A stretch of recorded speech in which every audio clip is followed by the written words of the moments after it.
Parade et attaque simultanée. Attaque. Casser la distance en avant. Casser la distance en arrière.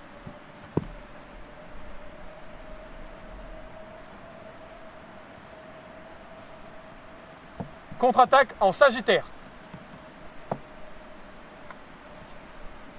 Ah! Kaeris à toutes et tous, jeunes massaliotes. Je suis heureux de vous voir pour cette ultime vidéo sur les duels hoplitiques. Normalement, vous commencez à être des guerriers très aguerris. Et dans vos combats, vous devez vous rendre compte que très souvent, vous vous retrouvez dans une distance de corps à corps. Alors, je ne l'ai pas explicité plus tôt, mais il y a différents types de distances. Je vais toutes vous les récapituler pour arriver jusqu'au corps à corps. La première des distances, c'est ce qu'on appelle le hors combat. On regarde. Ici, vous ne me voyez plus, et moi, je ne suis pas à distance de combat. Mais cependant, cette distance de base est souvent celle de l'engagement. On est souvent hors distance, on se tient loin de l'adversaire, et progressivement, on va venir se rapprocher de l'adversaire pour rentrer dans ce qu'on appelle la distance longue. Alors la distance longue, c'est celle où quand vous tendez le bras, vous touchez votre adversaire. C'est ce qu'on appelle la distance de combat. Ensuite, il y a la distance médiane, la distance moyenne. Souvent, elle va servir dans la position haute. Parce qu'en position haute, vous avez un peu moins de portée. Si j'étais toujours en position longue avec la position haute, je suis hors de portée. Alors que là, j'avance, position médiane, je peux toucher. Enfin, vous avez la position courte, celle où vous avez votre position d'attaque numéro 4. On est quasiment au corps à corps. Nos boucliers pourraient se toucher avec une frappe. La distance courte, c'est celle où on peut se frapper avec le bouclier. Et enfin, il y a ce qu'on appelle le corps à corps. Alors le corps à corps, là, il y a deux options. Soit nos boucliers sont l'un contre l'autre, soit carrément, on est passé de ce côté-là et nos boucliers se chevauchent. Et là, on peut frapper avec notre bouclier au niveau du torse. À partir de ce moment-là, vous pouvez considérer que votre lance quasiment ne sert à rien.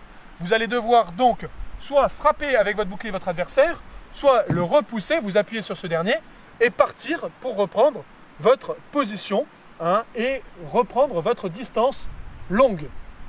Nous, ce que nous allons travailler aujourd'hui, eh bien justement, c'est les techniques au corps à corps. Et pas n'importe quelle technique, c'est des techniques sans lance. Souvent, au corps à corps, on a besoin d'utiliser une de nos mains.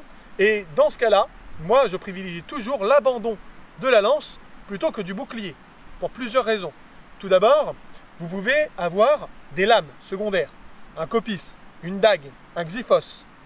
De plus, vous êtes toutes et tous, bien évidemment, aguerris dans le pugilat et la lutte, n'est-ce pas? Et bien justement, vous allez pouvoir utiliser cet entraînement pour pouvoir mettre à terre votre adversaire. Alors les premières techniques, on peut les faire à la lance, mais par la suite, je vais vous montrer des techniques sans lance. Donc on considérera, lorsque je fais les techniques sans lance, soit qu'elle a été brisée, soit que l'entrée au corps à corps a été si nette et si rapide que je n'ai pas le temps de m'adapter et que je fais le choix délibéré de lâcher ma lance. Encore une fois, c'est une situation d'extrême urgence.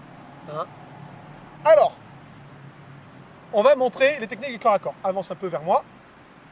On est ici, on est au corps à corps. Donc, souvent, le premier réflexe quand on est au corps à corps, c'est de se pousser. Vous voyez? Pourquoi? Eh bien, tout simplement parce qu'il y a une résistance adverse et on a tendance à plonger dans cette résistance et à essayer de pousser l'adversaire. Cela ne peut marcher que dans un seul cas. Uniquement si votre adversaire a les appuis croisés. Par exemple, il voulait faire un décalage et il a mal appris. Il a appris à croiser ses appuis. Et donc, du coup, là, si vous faites une poussée, vous allez pouvoir le faire chuter. Là, ça va fonctionner. Dans un autre cas, ça ne fonctionnerait pas. Alors, on va vous montrer dans l'autre sens. On est là, on est au corps à corps. Moi, je me décale, il pousse. Là, je ne suis plus sur mes appuis. Donc, ça, c'est la première technique. Pousser simplement. Donc, vous allez me dire, oh, c'est pas une technique, ça, Logos. Une technique de pousser au corps à corps, tout le monde sait le faire. Oui, mais personne ne sait réellement s'arrêter. Vous devez, quand vous êtes au corps à corps, on est là, pousser. Et si ça ne tombe pas, vous insistez pas, ça ne sert à rien. On reprend sa garde ou on fait autre chose. Alors justement, on va apprendre à faire autre chose. Alors cette autre chose, il est multiple. Premièrement, ça peut être ce qu'on appelle des crochetages avec les jambes. Ici, dans cette position, la seule chose que je peux faire, c'est venir mettre mon pied ici et pousser en même temps. Voilà. Vous avez peut-être vu, mon genou est venu contre son genou, j'ai mis mon poids et j'ai cassé sa structure. Et là, j'ai poussé. On va le faire plutôt au centre, viens par là. Donc, je suis ici, je crochette légèrement et je pousse ici. Vous voyez? Je descends en fait dans mon appui dans cette direction et ensuite je pousse sur le côté. Ça, c'est une première technique de crochetage assez simple lorsqu'on est proche et lorsqu'on est au corps à corps. Une autre technique va être d'être dans une autre position. Par exemple, on est rentré au corps à corps au moment où il était en garde et je suis venu ainsi.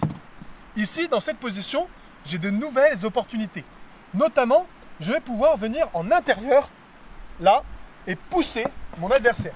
Encore une fois, avec la lance, avec le bouclier, je vais pouvoir me servir de cette jambe d'appui comme d'un crochetage sur sa jambe. Enfin, si c'est lui qui, imaginons, a avancé son appui, avance son appui, là, je vais pouvoir moi aussi rentrer à l'intérieur et toujours la même chose, soulever et pousser. Merci à notre ami qui donne son corps pour la science. Donc, différents types de crochetage. Je vous laisserai regarder à nouveau la leçon pour bien observer ces mouvements. Je vous les remonte juste au niveau des positions sans les appliquer. D'abord, au corps à corps, ici, le pied et je pousse. Deuxièmement, je suis rentré au corps à corps, je viens ici et je bascule l'adversaire. Enfin, si c'est lui qui est venu au corps à corps, je mets mon appui ici et là, je pousse dans le corps de mon adversaire. Toujours, moi, le but, c'est de casser sa structure. Je dois reprendre mes hanches dans son avancée et lui, il doit être de biais. Voilà pour les différentes techniques de crochetage. Mais très rapidement, vous allez le voir, ce sont des techniques assez complexes à mettre en œuvre et surtout si l'adversaire est bien stable sur ses appuis, ça ne va pas marcher. Souvent on me dit mais oui, mais Eologos, c'est bien beau essayer de crocheter les appuis de son adversaire, mais souvent ce dernier c'est une grosse brute qui pèse 100 kg et qui est pesée comme ça en garde et il n'y a rien qui le fait bouger. Alors oui, c'est vrai que si vous attaquez un ennemi statique, ça ne va pas marcher. Par contre, ces petits mouvements pourront vous être utiles, eh bien, si vous êtes au corps à corps, que ça bouge et que rapidement, vous voyez qu'il n'est plus trop sur ses appuis, qu'il essaye par exemple, il est là, fait ton attaque au corps à corps, en 4, et il essaye absolument de passer par en haut. Là, vous allez voir qu'il est vraiment occupé à essayer de frapper, et là, vous allez pouvoir faire votre technique. Donc ça va être dans la dynamique du combat. Mais maintenant, vous êtes assez expérimenté pour peut-être sentir le bon moment. Ce qu'on appelle en grec le kairos. Et comme je le disais, il y a aussi des kairos, des moments pour lâcher sa lance. Donc là, on est au corps à corps. Voilà.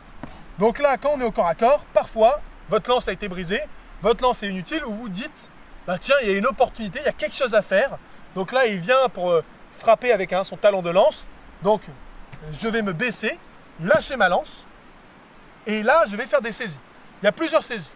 Celle qui est la plus évidente, c'est venir ici, choper au niveau de l'intérieur du genou et pousser à l'intérieur. Donc là, on va simplement soulever et un petit peu comme un lutteur qui s'est emparé de son adversaire, dans l'axe de vos hanches et de vos épaules, vous allez pousser et soulever. Ok? Cela peut se faire évidemment au niveau de la cheville, ici, mais le mieux, c'est quand même au niveau de l'articulation. Autre saisie, s'il n'est pas en position haute, parce que sinon c'est dangereux, et qu'il s'est trop baissé. Par exemple, il a chargé et il est tombé un peu vers l'avant. Ok? Donc là, il est en train de me pousser et vous savez qu'en face, c'est un bœuf.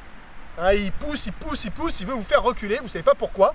Plutôt que de résister, surtout quand vous êtes plus léger.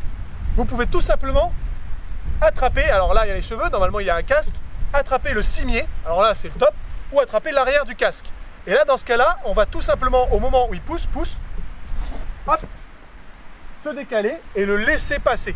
Alors le but, c'est pas de le lâcher, le but, c'est vraiment de l'amener au sol. Là, j'ai été sympa avec notre ami. Mais normalement, on va le faire tranquillement, on va le faire doucement, bien face à moi. Il pousse, j'attrape et je pousse. Et là, après, je peux enchaîner, mais bon, ça, c'est interdit pour les gens de votre âge. Donc, continuons, bien face à moi. Autre saisie, très efficace, que l'on voit sur certaines céramiques, ce sont les saisies sur le bouclier. Et oui, de ce côté-là, c'est très difficile d'attraper la lance.